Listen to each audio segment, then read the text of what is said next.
আজকে আমার ফুফাতো বোনের গায়ে হলুদ। বেশ কিছুদিন আগের এই ভিডিওটা আপনাদের মাঝে শেয়ার করা হয়নি, তো হঠাৎ করে চোখে পড়লো, ভাবলাম আপনাদের সঙ্গে শেয়ার করি।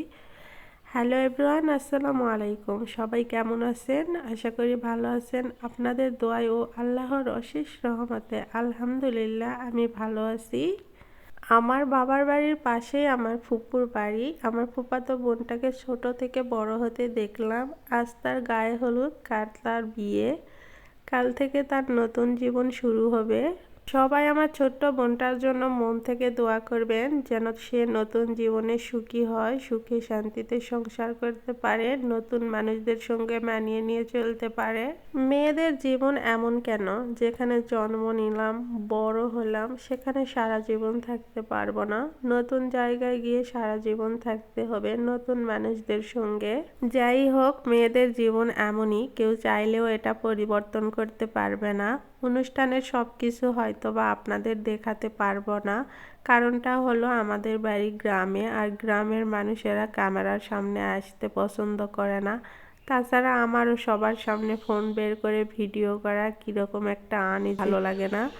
তো যতটুকু পারি চেষ্টা করব আপনাদের সঙ্গে শেয়ার করার জন্য। গ্রামে হলুদ সন্ধ্যায় যে অনুষ্ঠানটা করা হয়, সেখানে যেরকম করে সাজানো হয় ঠিক সেভাবেই সাজানো হয়েছে।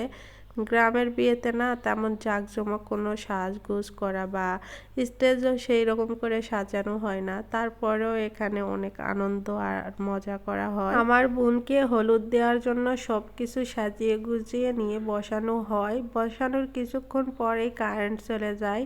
প্রায় 4 ঘন্টার মতো কারেন্ট আসে না। গ্রামে এই একটা অসুবিধে যে একবার কারেন্ট চলে গেলে আর আসতে চায় না। তাছাড়া সেই সময়ে ছিল প্রচণ্ড গরম, গরমে বাচ্চারা তো কান্নাকাটি শুরু করছিল। তাছাড়া গ্রামের মানুষ বেশি একটা রাত জাগতেও পছন্দ করে না, তো যে চার্জার লাইটগুলো ছিল সেই লাইটগুলো জ্বালিয়ে রাতের খাবারটা দিয়ে দেয়। যেখানে খাবার খাওয়ানোর ব্যবস্থা ছিল সেখানে প্রচণ্ড গরম থাকায়, যেখানে একটু হালকা বাতাস পাচ্ছে, যে যার মতো করে চেয়ার নিয়ে রাতের খাবারটা শেষ করে।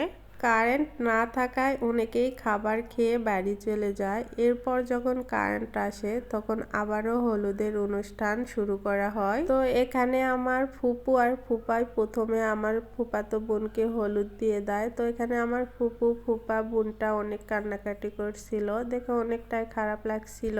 আজ বাদে কাল সে তার শ্বশুর বাড়িতে চলে যাবে। এরপর এক এক করে সবাই হলুদ দিচ্ছিল। সবাইকে তো আর দেখানো সম্ভব না, তো হলুদ দেওয়া শেষ করে যে যার মতো করে মজা করতে শুরু করে। রাত 3টা পর্যন্ত এভাবেই নাচানাচি করা হয় আর মজা করা হয়। এতটা রাতেও তাদের নাচানাচি শেষ হচ্ছে না। এরপর আবারও কারেন্ট চলে যায়, তারপর তাদের নাচ শেষ হয়।